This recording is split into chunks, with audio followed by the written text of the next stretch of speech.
নমস্কার বন্ধুরা, আজকে আমি করছি গোটা পটলের রসা।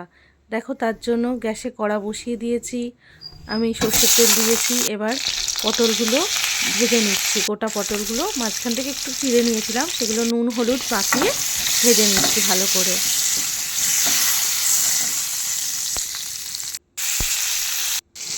দেখো, পটলগুলো ভাজা হয়ে গেছে। ওই তেলেই পেঁয়াজ কুচি দিয়েছি, আদা রসুন, দেখো আদা জিরে বাটা রসুন বাটা সব দিলাম, দিয়ে ভালো করে কষিয়ে নিচ্ছি মশলাটা।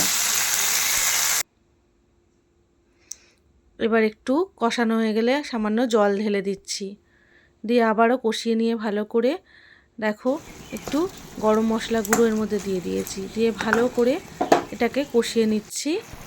আবারও দেখো জলটা টেনে এসছে পটলের।